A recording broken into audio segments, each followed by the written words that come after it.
Marami sa atin ang narinig na ito. Kumain ka ng bawang tuwing umaga. Makakatulong yan sa high blood mo. May mga tao pa nga na kumakain ng buong clove ng bawang. Hilaw, kada umaga dahil dito. Pero ang tanong, totoo ba talaga ito? O isa lang itong matandang kwento na walang namang basehan? Dito sa Healthy Pinoy, titignan natin ng detalyado ang totoong research tungkol sa bawang. At sasabihin ko sa inyo, sa mga topic na napag-usapan na natin dito sa channel, isa ito sa mga may pinakamalakas na ebidensya na nakita ko.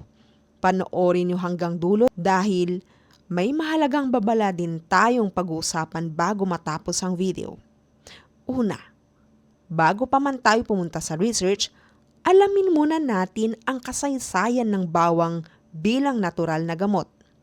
Ang bawang ay ginagamit na bilang panggamot sa iba't ibang kultura sa mundo, mula sa sinaunang Egypt, China, hanggang sa India, bago pa man magkaroon ng modernong medisina.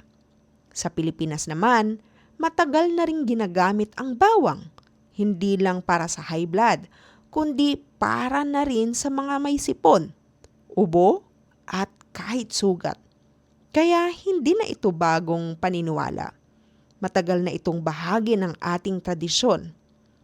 Ngunit ang tanong natin ngayon ay hindi lang ginagamit ba ito noon, kundi may tunay bang basehan sa science ang paggamit nito para sa blood pressure?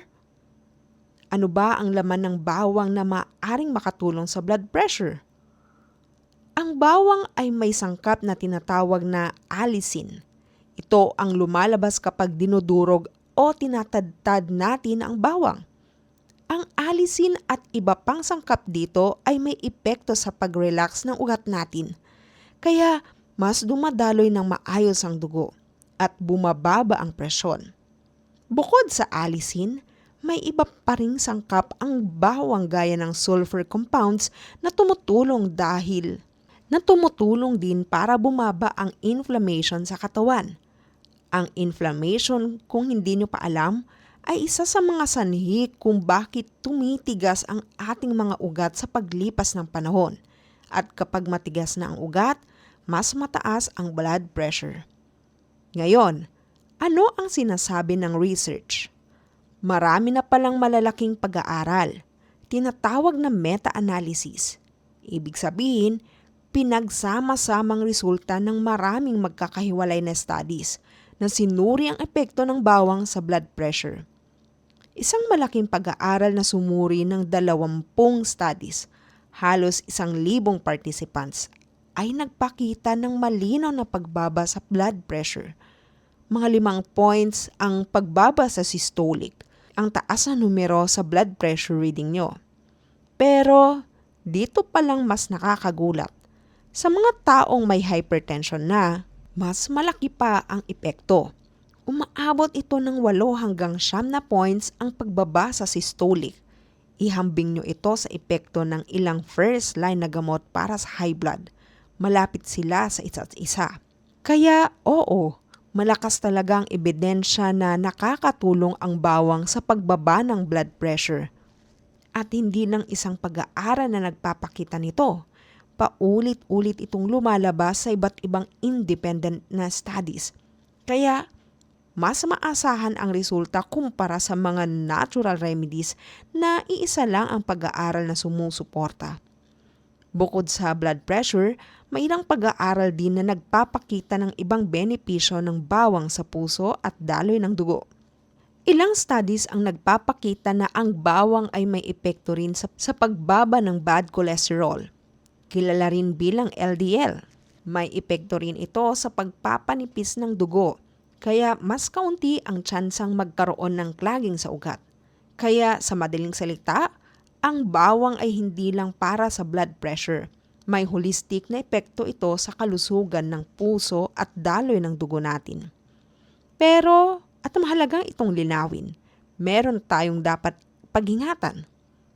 Ang mga pag-aaral na ito ay karamihang gumagamit ng garlic supplements o aged garlic extract, hindi basta hilaw na bawang na kinain sa umaga. Ang dosage na ginagamit sa mga pag-aaral ay umabot mula 300 hanggang 200, 400 milligrams kada araw at kadalasang tumatagal na 8 hanggang 12 linggo bago lumitaw ang epekto. Ibig sabihin, hindi ganon kadali sabihin na isang clove na hilaw ng bawang kada umaga ay eksaktong katumbas ng mga dosage na ginagamit sa research. Pero ang mensahe ay malinaw pa rin. Ang regular na pagkain ng bawang, lalo na kung consistent, ay may tunay na potensyal na nakakatulong. Isa pang importanteng bagay, kailangan itong regular. Kapag tumigil kayo sa pagkain ng bawang, unti-unting nawawala rin ang epekto nito sa blood pressure. Hindi ito parang gamot na iisang inuman lang, tapos tuloy-tuloy ang epekto. Ngayon, pag-usapan din natin ang mga posibleng side effects na pagkain ng maraming bawang, lalo na kung hilaw at sobrang dami. Isa, pwede itong magdulot ng masakit na tiyan o heartburn, lalo na kung sensitive ang inyong digestive system. Pangalawa, may mga taong nagkakaroon ng amoy sa hininga o pawis. Ito ay normal na epekto ng sulfuric compound sa bawang. Pangatlo, at ito ang pinakamahalaga dahil nagpapanipis ito ng dugo. Delikado ito para sa mga upcoming na operasyon o uminom ng blood thinners gaya ng warfarin o aspirin. Kung kayo ay nasa ganitong sitwasyon, kailangan niyong konsultahin muna ang doktor bago magdagdag ng malaking dami ng bawang sa diet niyo. So, paano dapat isama ang bawang sa umaga ng tama at ligtas? Una, kung gusto niyong kumain ng hilaw na bawang, subukan mo munang durugin o tadtarin ito at hintayin ng 10 minuto bago kainin. Ito ay para mabuo ng husto ang alisin bago ito masira sa init kapag niluto. Pangalawa, huwag itong ituring na kapalit sa inyong maintenance medicine. Kung may reseta kayo para sa high blood, dapat mong ituloy. Ang bawang ay pwedeng karagdagan tulong lamang, hindi kapalit. Pangatlo, kung umiinom kayo ng blood thinner o gamot para sa dugo, konsultahin mo muna ang doktor nyo bago magdagdag ng malaking dami ng bawang sa diet nyo dahil pwede itong magbago ng epekto ng gamot. Pang-apat, consistent na pagkain. Hindi isang beses lang kundi bilang bahagi ng regular na diet ang mas may tunay na epekto base sa mga pag-aaral. Kaya ito dapat inyong tandaan. Sa lahat ng natural remedies na napag-usapan natin sa Healthy Pinoy, ang bawang ay isa sa pinakamalakas na ebidensya.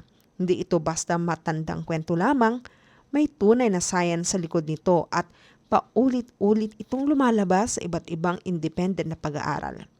Kung mayroon kayong sariling karanasan sa bawang at high blood, i-comment nyo sa ibaba. Mag-subscribe kayo para hindi kayo mamiss. Salamat sa panonood mga ka-health. Paalam!